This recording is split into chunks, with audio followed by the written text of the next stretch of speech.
கர்த்தருக்கு ஸ்தோத்திரம். இன்றைய வசனம் 52 சங்கீதம் 8 தேவனுடைய கிருபையை என்றென்றைக்கும் நம்பியிருக்கிறேன்.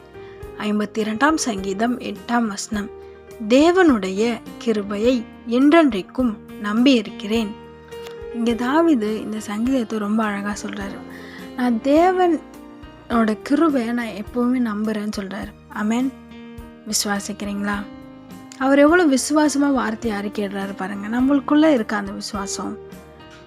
நீங்கள் எதெல்லாம் நம்பிக்கொண்டு இருக்கிறீங்க? உங்கள் படிப்பா, இல்லை உங்கள் வேலையா, உங்கள் பிஸ்னஸா, எதை நம்பிட்டுருக்கீங்க?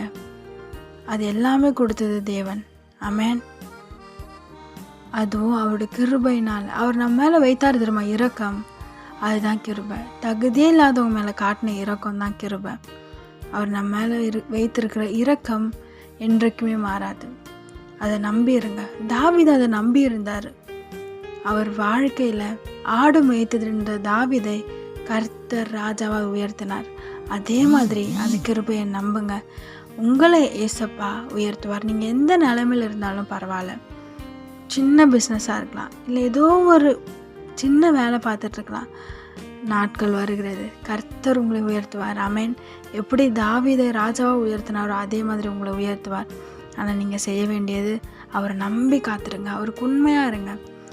அவர் உங்கள் மேலே வைத்திருக்கிற கிருபையை பிடித்து கொள்ளுங்கள். நம்பிடுங்க. நிச்சயமாக கர்த்தர் உங்களை உயர்த்தி ஆசீர்வதிப்பார். ஆமென்.